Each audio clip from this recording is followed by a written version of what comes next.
প্রেম আমার কাছে একটা হরমোনের মতো। এই যে হরমোন যেমন বাড়ে কমে, প্রেমটাও এরকম বাড়ে কমে। হরমোনটা যতদিন শরীরে থাকে অতদিন প্রেমের মানে জোয়ারটা থাকে। হঠাৎ করে দেখবেন হরমোন কমে গেলে প্রেম আর থাকে না।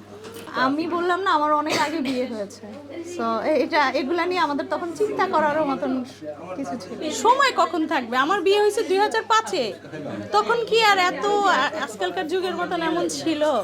এমন তো ছিল না। তো ওই সময়টাতে আর বললাম না যে আমার বাবা মার উপরেই সব কিছু, বাবা মা যাকে দিবে তাকে, তো প্রেম করে লাভ কি?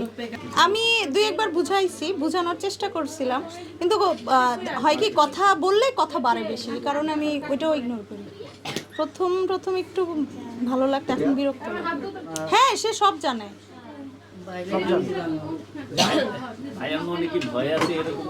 না, সে আমাকে খুব ভালো করে বুঝে যে আমি মানে কোনো কিছু করার মতন না, সেটা সে খুব ভালো করে জানে। মানে হারানোর কোনো ভয় নেই, কোনো ভয় নেই। যারা আপনাকে এখনো প্রতিনিয়ত প্রেমের প্রস্তাব দিয়ে যাচ্ছে, তারা কি আপনার পূর্বের মানে বিয়ের আগে নাকি নতুন?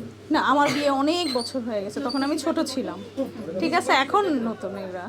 আর আগের এর সাথে তো মোটামুটি মাঝে মধ্যে সামনে পড়ে, তখন দেখি। মানে নতুন এখন বিয়ের প্রস্তাব দিচ্ছে। এটা আসলে কার মনে কি আছে সেটা তো আমি জানি না। এখন এটা আসলে থাকা উচিত না।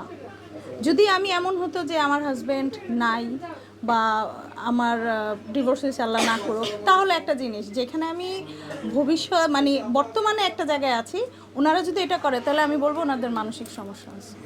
চার দেওয়ালের ভিতরে কি হয় কেউ তো বলতে পারে না এটা, তাই না? এখন সব জায়গায় আপনারা যদি নারী খুঁজেন তাহলে তো এটা হলো না। এখন চার দেওয়ালের মধ্যে কি হয় সেটা কিন্তু আমরা কেউই জানি না। আর আপনারা শুধু যখন মানে একটা নারী হঠাৎ করে চার দেওয়ালের মধ্যে চিৎকার দিয়ে ওঠে, তখন কিন্তু আপনারা ওইটা দেখেন। এর আগে কি হয়েছে সেটা কিন্তু কেউ দেখে না। সো ডিভোর্সের জন্য উভয়ই আসলে কিন্তু আমি তো যতটুকু জানি যে নারীরাই সংসার টিকিয়ে রাখার চেষ্টা করে, এবং যখন না পারতে তখন হয়তো বা তারা ছেড়ে যেতে চায়। হ্যাঁ, কষ্ট অনেক আগের কথা, আজকের কথা না, অনেক আগের কথা। একটু তো খারাপ লাগছে যখন দেখলাম যে সে একদম মৃত্যু সজ্জায় যাওয়ার অবস্থা হাসপাতালে, তখন খারাপ লাগছে। বাট তার জন্য মানে আমি প্রত্যাখ্যান করছি সেটার জন্য খারাপ লাগে না, বাট মানুষের একটু জ্ঞান থাকা উচিত, এইটা বুঝে খারাপ লাগছে।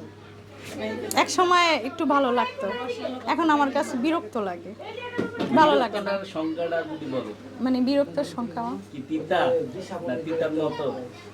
না মিষ্টি না। না, মিষ্টি না, তিতাই।